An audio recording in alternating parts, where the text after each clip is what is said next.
So All right. welcome to everyone who's joining. It's great, wonderful to have you here.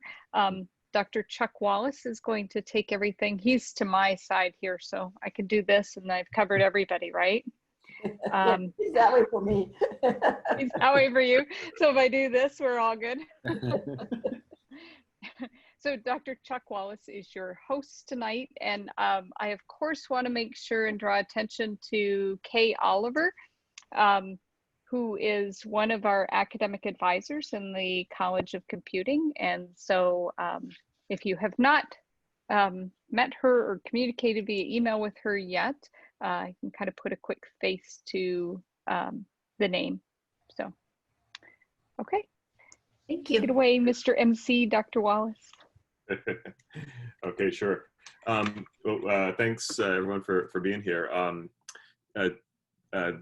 This week's session, we're going to focus on questions about careers, because that was something that came up last week quite a bit. People were asking about both things that they could do, while they're students to prepare for careers, and then kind of what's available. What waits you at the other end of your undergraduate time here. I've invited some people who actually have jobs and are working with computer science degrees, and we'll get a sense from them about sort of what the work's like, and also kind of things that you can do to prepare for your career. And we've got, in addition, a couple of students who have done internships over the summers, and we're going to talk about that experience a bit. And then there was a fair amount of interest last week in the Accelerated Master's Program, and so Dr. Jean Mayo, who is with us, and she's going to talk some about that. She's head of the graduate program in the computer science department. So we're going to start off by talking to a couple of people who are employed at Ford Motor Company. These are people who I know very well. I've known Chad Esselink for donkey's years, many years. Chad is an alum of our institution, and also has served as a recruiter for Ford for many years. So we've had lots of contact with Chad over the years, and he knows a lot. He can tell you a lot about kind of what to prepare for, and things you can be thinking about as a student to prepare for careers. And then Nicole Mackey is a student who actually did an accelerated master's degree with me, and has moved on and is also now working at Ford. So you'll get two perspectives on what it's like to work within sort of a computing context at a real company. Do you two want to start off, Chad and Nicole? Talk talk a little bit about your kind of just briefly about your Michigan Tech experience, and kind of Sure. how that played into. Yeah, so I'll start. My undergrad is in computer science at Michigan Tech. It's really huge to kind of learn how to learn going through the process. It's one of the reasons I'm kind of biased towards computer science. Is the tech is going to change. The buzzwords are absolutely going to change. Sometimes it's the same concepts we've seen a long time ago, and they become more possible. But as technology goes through, the key is it's all about problem solving and the things that you get from that, and the methods that you use. And that's been huge, and the relationships that you build, and as you work with people. So now I'm the manager of mobility research in the enterprise connectivity team at Ford. So a lot with connected vehicles. I'm doing a lot of work with AI ML on the edge. Actually have an active research project with Michigan Tech now as well around some sound-based AI. But it's been great. And I've gone through a lot of different areas. I've been with manufacturing. I've done a lot with user interface design, which I think is when Chuck and I started talking. And for over a decade, I've been doing things with connected vehicles. And to me, I really have my dream job in being able to work with new technology and find ways to take it to production and new experiences to create from it. Nicole? Yeah, so I also did my bachelor's, Michigan Tech undergrad in software engineering, and then I did my master's in computer science. And my favorite part about computer science and software engineering is just the combination of how it's like equal parts engineering and art. So it's really a design. Like it's one thing to write code, but then being able to like write quote unquote beautiful code, something that's readable and clean and eloquent. It's an art in itself. But yeah, at Ford, I've been here for a little over a year. I'm in the connected vehicle department working on software for electric vehicles within location-based services specifically. So I'm part of their rotational program for college graduates, the Ford College Graduate Program, FCG for short. So I'm in my first rotation right now, and I'll rotate beginning January into my second rotation. But it's a 3-year long program in total. Super. Let's see. Maybe I'll have Nicole go first. I'm going to talk a little bit about kind of things that you, experiences that you had on campus, off campus, or the things that you kind of can point to as things that really prepared you best, you know, within your time at Michigan Tech for what you're doing now. I think the overall experience, so what you get out of college is what you put into it. So yes, the curriculum that Michigan Tech offers is very intense, but it's also in depth and relevant. But in addition to like the core classes, the extracurriculars that I participated in are kind of like what I lean to, just because you kind of get the soft skills out of those. So like while technical skills are very important, you have to be able to do your job. It's also important to be able to communicate effectively, work with a team, work individually. I know those are all kind of like cliches, you hear it a lot, but they're things that prove to be true, especially like at least in my first year at Ford. But overall, I think one of the biggest things for me was my experience in the Pavlis Honors College. Since I traveled with a team to another country, I went to India for 5 weeks. So that just really kind of puts you into a new environment, which is kind of similar to starting a new job. It's a new environment, and then having to meet new people and then go through just like problem solving, working towards a common goal. All of those things tie into a successful work environment. Hey, by the way, thanks for mentioning Pavlis Honors College. Could you just talk a little bit about what that is? Because that might not be something that everyone knows about. Sure, it's probably changed a little bit since I graduated, because I know it was changing as I was leaving the program, but there's different pathways you can pursue. So I was in what used to be the Leadership Institute, but I think now it's the Leadership Pathway. But there's different pathways. I know you can create your own pathway, but there's things with like entrepreneurship, innovation. There's one for enterprise. But you go through different seminar courses with a cohort of students. And then there's like one big project that you work towards. So for my project, it was like the global immersion, which is when I traveled. And then after your kind of key takeaway, you do like a capstone project as kind of quote unquote a senior capstone for the honors college. At least that's what it was for me when I went through. I know they were kind of working through changing courses and whatnot, but kind of the overall highlight of the program. Chad, you want to talk a little bit about when in your time as a recruiter, talk about kind of some of the things that you would make students do during their interviews, and the kinds of things that you were looking for when you interviewed students. Yeah. So in engaging in interviewing, there's a lot of different things you look at. I can't stress enough the importance of experience. And everything in life is about being able to tell stories and relate things, and you need to have experience to talk through how you've applied things. And so being able to tell those stories about whether it's a job that you've had, being able to tell stories about projects that you've worked on, being comfortable talk at the technical level of those things as well, I think is key. And so a lot of what I'll look at is, you know, GPA will be an initial thing that'll get looked at, oftentimes 3.0 or higher. And then experience will be the next thing that I look at, is how much experience they have, has anything been done hands-on. And then it gets into passion. How much interest does somebody show? Is somebody going to enjoy the kind of things that we can do? Can you express what you're interested in? That's a lot of it as it goes through.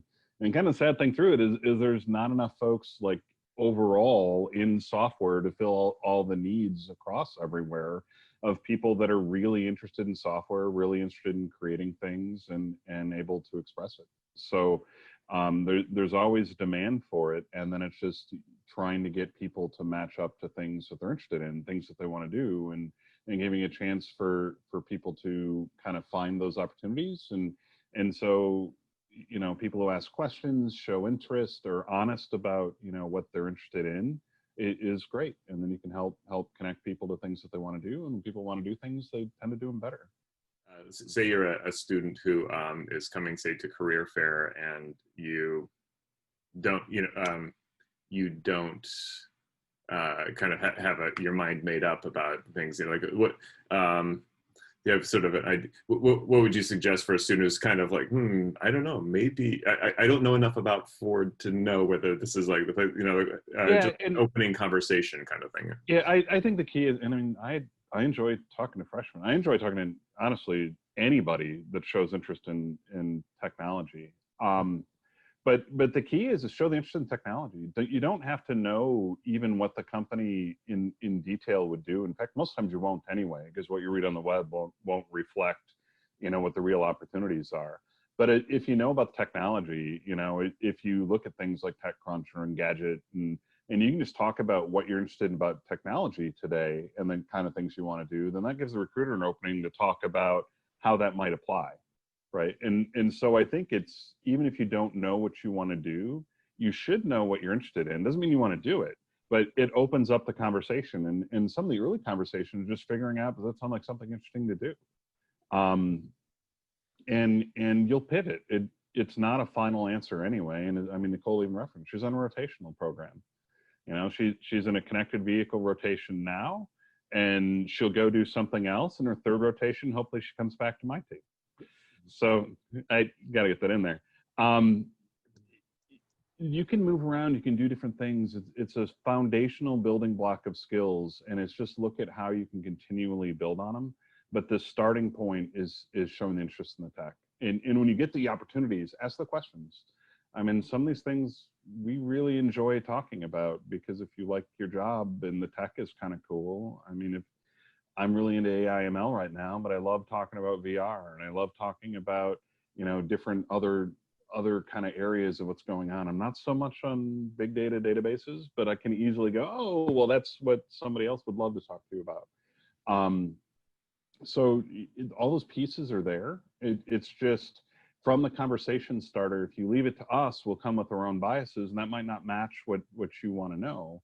But if you express what you're interested in, it helps the recruiter guide the conversation to, well, here's what we do related to that, or even just have a talk about the tech itself is sometimes just fun. Nicole, I want to make sure I get all the questions in for you, because I know you're leaving a little early. But we want to talk a little bit about your experience with Accelerated Master's Program. There was several students last time who were expressed some interest in that. So tell your story about how that worked, about that one.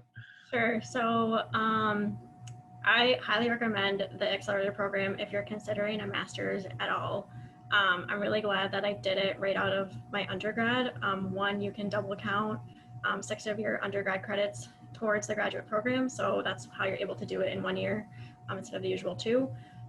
Also, I'm considering right now going back to school to get my MBA, and it's a lot harder to motivate yourself to go back to school once you've been out of school. Even though I've only been out of school for a year, you're already in that school mindset. You are used to the student life. You just use the momentum you have from your undergrad and go right into your graduate program. If you're even on the fence about it, just do it, because then when you're done, you'll have it, and it's only 1 year. Definitely worthwhile.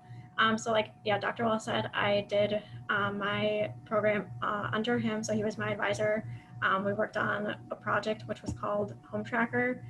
So I was building a website for a study that was going to be conducted, which is currently in progress. So that was my project. I know there are there's three different ways you can complete the program. So there's coursework, I did the project, and there's also thesis. And they all vary slightly, but they're pretty similar. And there's a lot of flexibility in the courses that you can take with the accelerated program. I think there's only 2 required ones, and I think that was even changing as well. There's like different ways to fluctuate that, but I mean, there's more details online.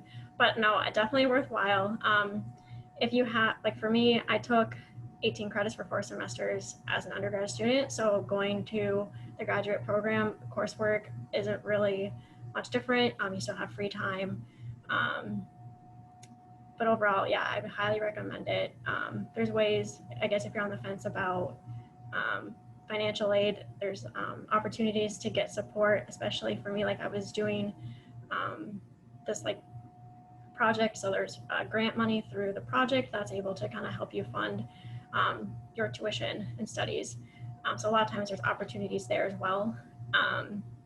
And if you are on the fence about it, talk to a close professor, see what the kind of research areas they're into. That's what I was doing when I was first considering it. I just emailed some professors that I had that I enjoyed, saw kind of what their areas of interest were, saw if they had any ongoing projects, and if I was able to jump in. And so for me, like I was able to kind of not go hands-on, but begin my projects at the end of my junior year of my undergrad. So kind of also gave me a jump start going into the master's program. It also gives you kind of a taste of the work you'll be doing as a grad student. But it's never too early to start thinking about it. I considered the Accelerator program my first year of college. So definitely take the time to look into it. Thank you. That's great. I want to make sure that there's some questions that come up in the chat. So I want to make sure we take care of those. One question is whether Ford hires international graduate students in AI and data science. Yeah, at different points in time, yes. I think it's one thing as you go through recruiting just to find out, because the different recruiting cycles depends on what opens and whether there's sponsorship or not. So yes, but it's kind of hitting, especially around the career fair or those early cycles, to tie into what those opportunities are. Ford also has opportunities internationally, and so we're doing a lot in Dearborn, but we're also doing a lot in Shanghai and Chennai, and even some in London, and a little bit in Cologne, in Aachen more, in terms of sites where some of these kind of things are going on. And so part of it is just kind of getting connected to the right group, and part of it is when going through, like, expressing that interest. Mm-hmm. Great. Let's see. Anand has another question, but I think Chris may have answered it already. It's about the length of resume, right? 1 page versus 2 page. I think it's more about being succinct based on the experience you have. Somebody with 20 years of experience isn't going to have a 1-page resume. But if you start going into multiple pages and you only have 2 positions that you're talking about, then that's getting excessive. So it's more be succinct and focused on the information you want to communicate. And a lot of recruiters aren't going to read a novel. You're going to scan for things. But you do want all the relevant experience points that are there, and that's what people will read. So I wouldn't worry necessarily about putting on the same one. I know that'll affect some college recruiters, but for me, is the content there. But there's also the more you put on the resume, the more you'll get asked about. And also be aware you might get asked about anything on your resume. I was tinkering with a resume a few years ago that somebody put binary around the outside of the resume. So I started trying to convert it to ASCII and see if it said anything, and it didn't. And that was a bummer. So, like, if you are going to put little things on there, just be ready, because the first thing I asked was, does this mean anything? And no, it was just a pattern. That's okay, but don't be surprised. Anything you put on a resume can turn into a question. Well, thanks to both of you for you're certainly welcome to hang around. I know, Nicole, you've got other plans, so you're gonna be dropping I'm up. hosting a family dinner, so. Family dinner. Yeah, great. Thanks so much for your input there. Appreciate it. Sorry, I'm going to drop off as well, but I just want to say it was great seeing everybody again. And anytime, feel free to reach out. I'd happy to hop on a call like this if there's other questions in the future or at other times. But I see a lot of familiar faces: Linda, Chuck, Dan. It's nice to see everybody. Have a good. Thanks so much, Chad. I appreciate it. Thanks. Okay. So I've got a couple of students, current students at Michigan Tech, who have gone through internships. And so I want to introduce Zach Lewis and also Jordan DeYonker. You guys want to say hi? Hi. Oh, go ahead, Zach. No, you're fine, Jordan. Okay. My name's Jordan. I am going into my 4th year. I'm a statistics major and I have a computer science minor. And this summer I did a internship at Target. I'm Zach Lewis. I'm going into my 5th year here at Tech. I study computer network systems administration and I have my minor in cybersecurity. January 2019, I did a half-a-year-long co-op out at Tesla Motors. And then for the past 2 summers, I've been working at CCI Systems here in Iron Mountain, Michigan. And CCI is a Cisco Gold partner. In other words, I engineered the backbone of the internet. Jordan and I are actually, I think, on the same enterprise team here, so it's good to cross paths. Oh, wow, okay. I did not plan that. Yep. Neat. Well, who wants to go first? I'm gonna just talk a little bit, kind of the experience. So, Zach, it sounds like you want to talk a little bit about co-op? Yeah. So and maybe talk about co-op versus internship a little bit. You know. So the most notable difference obviously is going to be that time frame, right? It lasts an entire semester, and sometimes 2 semesters. You know, in the capacity I was out there, there were a lot of international students I worked alongside with that were there for an entire year. But as it relates to here at Michigan Tech, our co-op program is, I think a great opportunity to kind of just step back, take a break from the educational pathway and just get some of that hands-on experience, some of the more industry-specific experience that I thought I was struggling to find here at Tech. So in comparison between that and the internship, which I'm at right now, they're both pretty much identical in terms of complexity, the amount of work that I do, what the expectations are for not only being a student at the same time, but also, meeting what the business needs are and working alongside a team. So they're very similar experiences, and really the most notable is just the time duration. So was there something specific you were asking about for either of those? That sounded pretty good to me. Thanks. Yeah, appreciate that. All right. Jordan, you want to talk a little bit about what you did over the summer? Yeah, so I actually had my internship this past summer. We did it remotely. It was an 8-week internship with Target. It was my first internship. So I actually created a support tool to support some new architecture for the team, basically for people who did not work with inside of our team to access data to track different items. So, yeah. What was it like, sort of getting up to speed on the work? Given you just have a summer, so how, what's that like? Honestly, I think Target did a really good job at converting over remotely.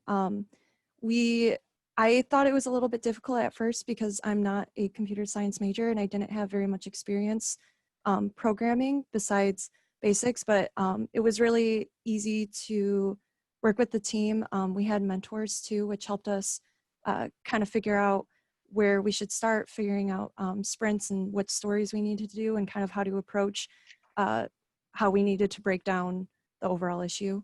Yeah. Glad you did it. Yeah, I'm really glad. I think it was a really good experience. It really gives you kind of an idea of like what it would be like working in industry, which I didn't really have previous experience of before. Kind of gives you an idea of what real day-to-day work is in that role. So. Mm-hmm. Super. That's great. Yeah. Yeah. I mean, I certainly, my experience, certainly everything I hear from students about internships and co-ops is a positive thing, right? It's when you get a chance to put everything together, all the things you've been learning in class, and actually put them into practice and see what that's like, see what it feels like. It's really useful.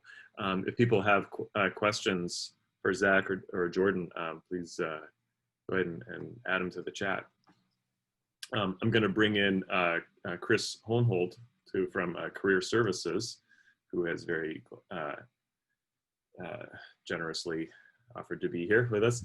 Chris, do you want to introduce yourself and Sure. Thank you very talk much. about career services? It's a privilege to be here. Thank you very much for having me today, and it's our pleasure. I'm the Associate Director of Career Services here at Michigan Tech, and wanted to talk with everyone today about a couple things. And this is just sort of an overview about our career fair and what that's going to look like this year. Also want to show you maybe a sample resume, and I sent Dr. Wallace a copy of it in Word. So if you want to use it as a template, you can. Maybe Dr. Wallace can email that to the group after we're done. I will, I'm going to go ahead. I'll figure out how to do that. And I'm going to go ahead and share my screen here. Yeah, right. I think I need to give you permission to do that. Let's see in a second. Oh, I got it. No, it's good. It's on. It's set. Yep. Okay. Excellent. And so you should see a presentation that says College of Computing Career Fair Prep. Is that right? Does everybody see it? Excellent. Thank you very much. My business card is on the top left-hand side. If you ever want to get in touch with me, don't hesitate to do so. I also have a camera icon in the top right side, top right corner of the slide. And that just sort of is a little guide point, if you will. If you ever want to snap a picture, these are the ones that I recommend that you snap pictures of and, you know, submit it for your consideration. You can either take a screenshot of it, or if you just want to pull up your smartphone and snap a picture of it, you can do that as well. I'm going to cover quite a bit of ground, and I'm going to go over this very quickly. Like Chad said, very succinctly, so here we go. These are data points, and I won't stay on this slide very long, but last fall, about 355 organizations showed up to recruit on the Michigan Tech campus. We consistently see a slightly smaller spring career fair, so you see 208, 97% placement rate, those nice high average salaries and median salaries that are out there. I'll let you know from working with students that a lot of College of Computing students are usually on the higher end of things as it relates to that. So you're in some pretty good company there.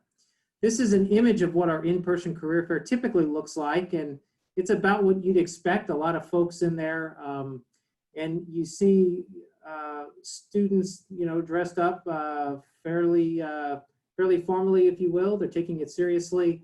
You'll notice that the recruiters are a little bit more casually dressed, and you can see kind of a sea of blue right in the middle of the screen there, as folks are wearing kind of the gear that the company has provided. But this is what this typically looks like. It's spread out over about 4 basketball courts in the multi-purpose room of the student development complex, cascades over into the wood gym, and then down halls in some instances. And so we're looking forward to returning to this. But as most of you probably realize, getting 6,000 people into the student development complex in the year of COVID is going to be extraordinarily difficult. And so we needed to pivot very quickly into a better solution for our students. And so we're going to do this over a virtual career fair this year. And we think that there's some pretty good opportunities associated with this, and I'll tell you why in a second. Very large, the large career fair is going to take place September 23rd and 24th.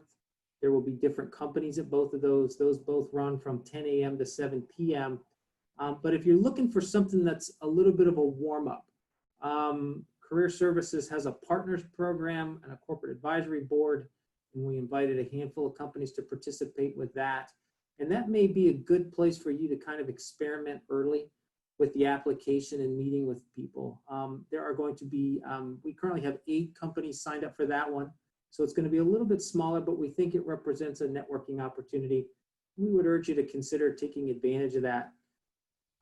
As of today, again, we are in the midst of a presidential election season, which always dampens the number of companies that participate in our career fair because they just don't quite know what to anticipate, as well as COVID. And so we currently, in this virtual career fair, have 150 companies that are going to show up. But all of our career fairs, all of our events, your ability to make an appointment with us here at Career Services is all handled through an application called Handshake. There's the URL. I've got my camera icon in the top right-hand side, so I recommend that you snap a picture of the slide so you can find it. You have a Handshake account. All Michigan Tech students do, and so it's just a matter of setting up your profile with it. And I'll quickly point out that the folks who started that company are Michigan Tech alums. They did it while they were students here, which is sort of exciting to think about. We do have a large number of events that'll prepare you for the career fair, and those are on this slide. And again, I would recommend that you snap a picture of this. And again, it's all on Handshake if you want to look for it there. But this is just kind of a quick view. If you want it in one place, you could potentially snap a picture of it. And again, we've got this stuff on Handshake as well as our own Career Services webpage on the Michigan Tech website. This is the application that we'll use to conduct the career fair this year. You can download it onto an Android, iPhone. You can even use a computer-based version of this, so desktop, laptop version of it. And I've got another camera icon there. I recommend you snap a picture of that. If you kind of want to get familiar with it, you can go through and watch the video associated with it. It's something that our students have been using for the past 5 years to navigate the career fair. It tells them where the different companies are. Well, what has happened is bright, College of Computing students have come together and have said, well, this is the era of COVID, and so we need to create a solution for this. And so what we've done is we've set up the recruiters with a series of appointments for students to meet with them. And so we would have you go on to Career Fair Plus, find the companies that are hiring your particular major, sign up for an appointment slot to visit with them. And it's sort of a lower key way of being able to connect with an employer. Speaking of career fair, before you attend, we recommend that you see who is attending and who they're looking to hire. In some instances, they're looking for your major. In other instances, they may be potentially looking for internships, co-ops that Zach and Jordan talked about. They may be looking for full-time opportunities. You may be able to meet someone like Chad, who is going to be able to sit and visit with you as a first-year student, maybe make a connection with him and stay in touch with him. And see where that leads you down the road. They'll have websites there that you can visit those companies. If you're interested in visiting with some of them, make a game plan, sign up for a slot and kind of go from there. And then we recommend that after you view the websites of the companies, getting smart on them, that you create a list of questions that you'd like to ask them. We recommend that you get your resume reviewed. We'll talk about those here in a second. Dress and appearance matter, so we'll have you plan your attire. We'll talk a little bit about that here in a second as well. Practice that personal introduction. You are getting to meet with somewhere between 1 and 4 recruiters when you get onto that session. And so you want to be a little prepared for that, right? And then in some instances, some companies want you to apply for jobs before the fair. And that is something that we've noticed with Ford Motor Company. If those of you are looking at that, they actually want you to have applied before the career fair actually starts. And there will be instructions on that on Handshake. So it's important to look on Handshake for that information. Just a quick overview of resumes. And I'm sure many of you have seen this and heard some of this information in the past, but as Chad pointed out, you want to be succinct in a resume. Resume is a French word that means summary. And so that's exactly what this is. And if you look at this particular one, this is really probably a junior or a senior that has filled this thing out.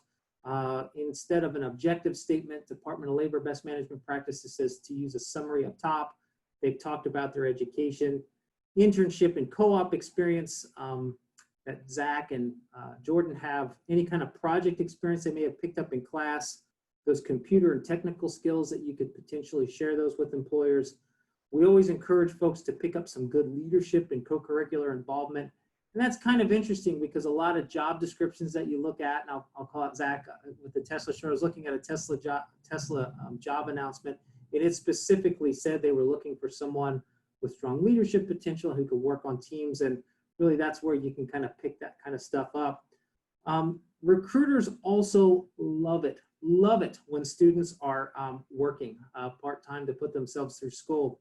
And although it's not as relevant as the education and internship experience, it is something that they want to see on there if that's what you're doing. And so we would just recommend that you put that a little bit lower in the resume. And then there's an interest section as well. And I'm actually going to pull out of this particular screen, and I'm hoping that I can share a Word document with you. And that may result in me actually stopping that share, and if you'll forgive me for that, and sharing something a little bit different with you. And let me go ahead and pull up this Word document.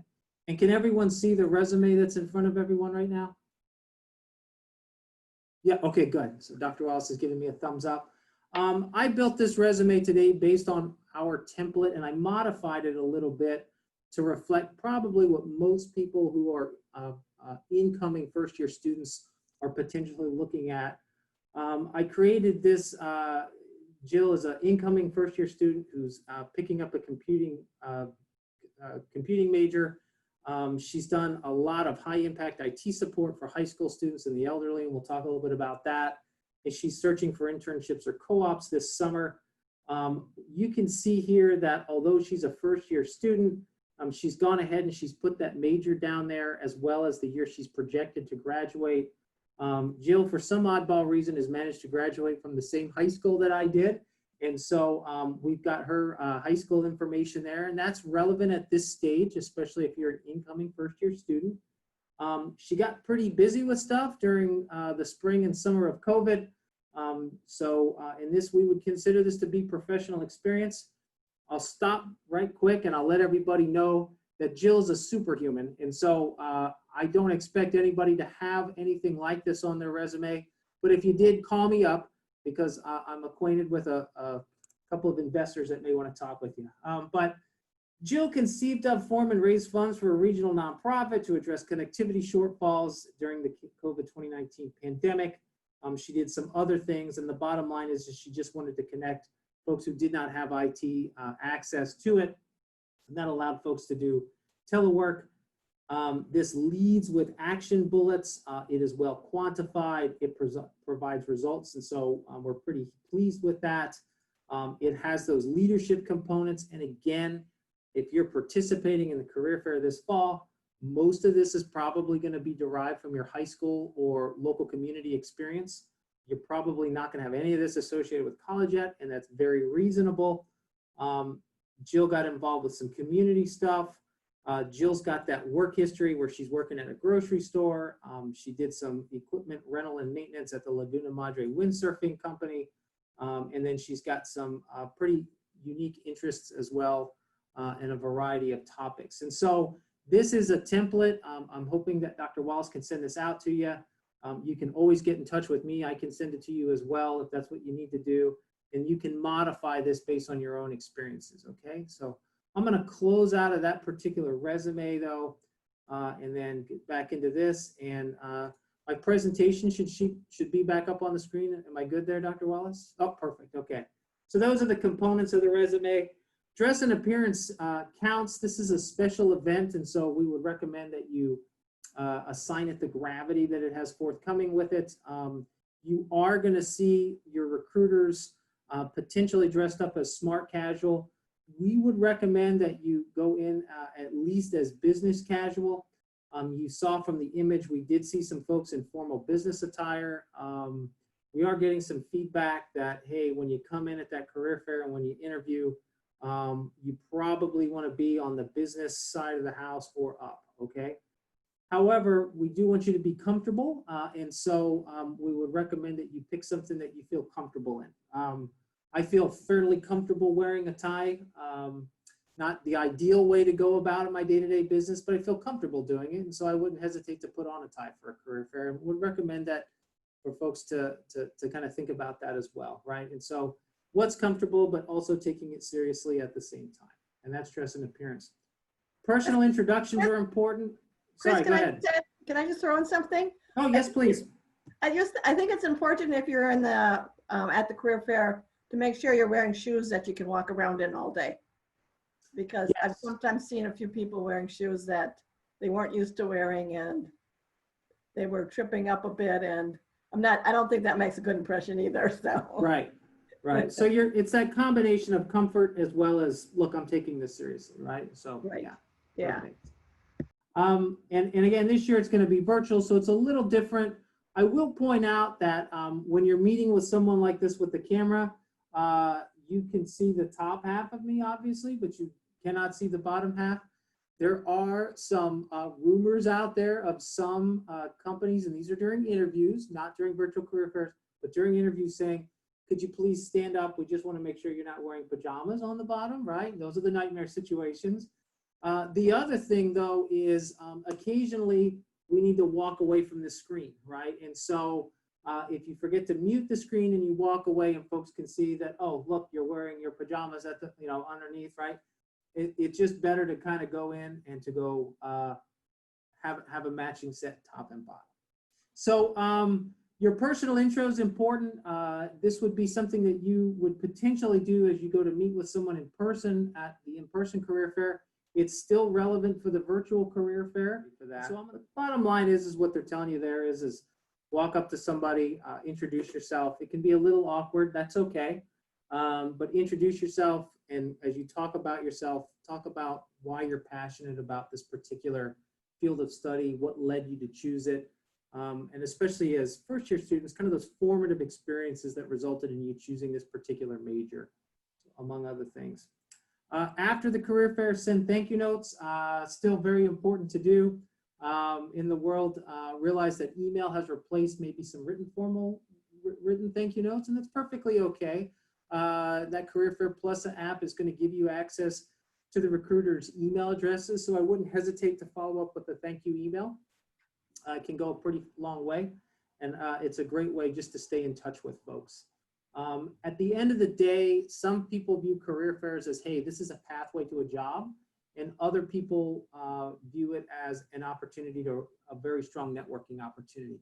Most of the people who you see who show up to our career fair, in fact, most of the people in that video that you saw are our alumni, and so they're very eager to talk to you, very eager to talk to you about your experiences, and most of them remembered what it was like here to be a student. So don't hesitate to engage them. It's a friendly environment.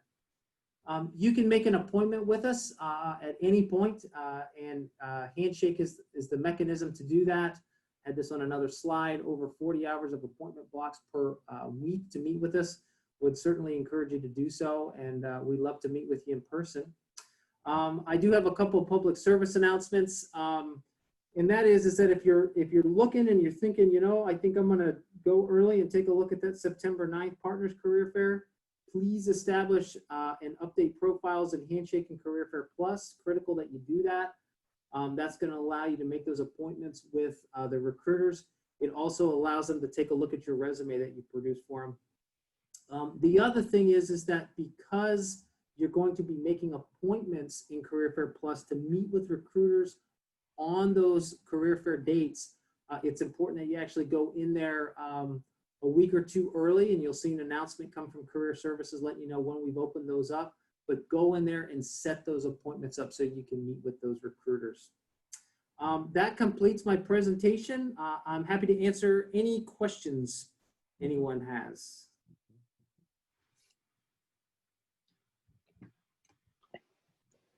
Chris, are you aware of a particular instance where a recruiter asked somebody over the video to stand up like that?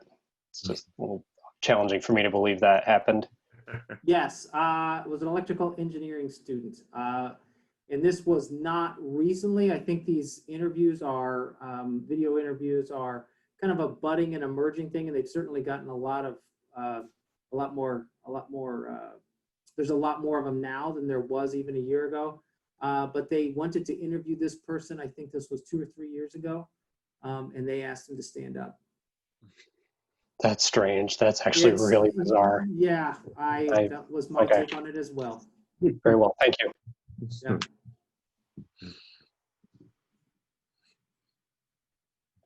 You know, I guess one thing is when you're in an interview, it's sort of a two-way thing, right? They're interviewing you, but you're also getting a sense of what the company's like, and maybe something like that, if that doesn't sit well with you, that might be sending you a message, right? Maybe this isn't really the place for me. Yes, agreed. I will admit that one of my internships when I was an undergrad taught me what I did not want to do for the rest of my career.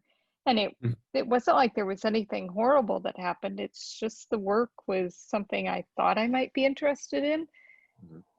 And it turned out not to be. And that's okay. It's a low risk option to explore and figure that out.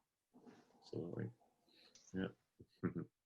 To that, I would add that there are a large number of transferable skills that you will learn at any job. So even if you decide this is just not the direction I want to go, you can still learn a lot from that and still translate that into experiences that a future prospective employer is interested in hiring you for.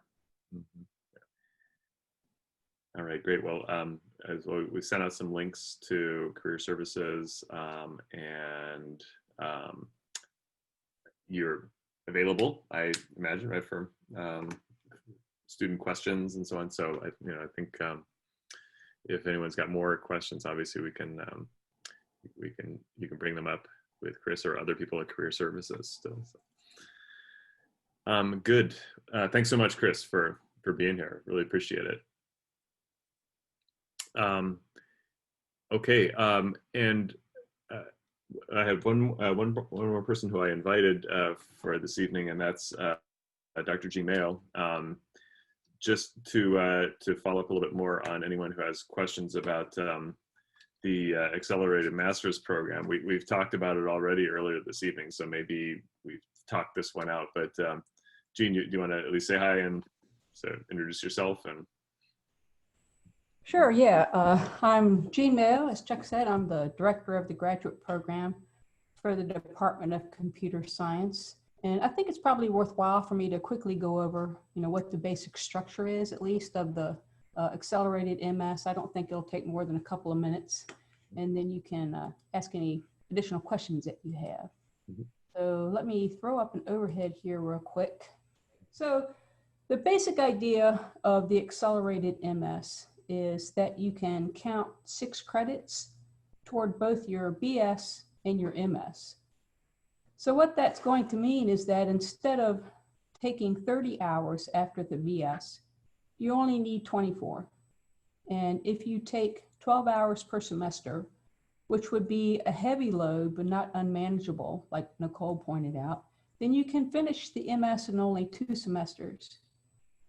Now, graduate students take fewer credits than undergraduates. So they typically don't take more than 12 per semester.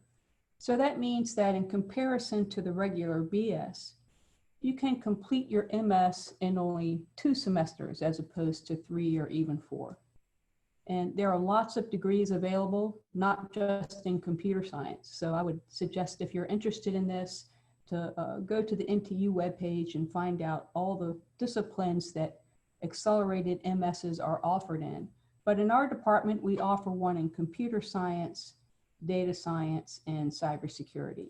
So those degrees are, exactly the same as if you didn't do the Accelerated MS. It's just that now you're counting these 2 courses that you took as an undergrad. And there's lots of benefits to that, some that aren't so obvious. And each year we hold an evening session with the graduate school to give you all the details about the Accelerated MS, why you might want to do it, what's required by the MS, and the different options that Nicole mentioned. So you can attend that session later on in the semester if you're interested. So I'll stop there since it's getting late, and I think Nicole did a pretty good job of explaining the accelerated MS, and let me know if you have any questions. Thanks, Jean. That's great. And so for the students out there, obviously, Jean, Dr. Mayo is available for for conversations about this if you want to talk this through, and getting an early jump on it is helpful, so be in conversation with us about it. Any questions from anybody? All right, then. Well, it looks like 7 o'clock is rolling up on us. I think we've covered a lot of ground here today. If you have any other questions, obviously feel free to contact us by email in other ways. Thanks for being here. Thanks, everyone. Bye. Thank you. Mm. Thank you.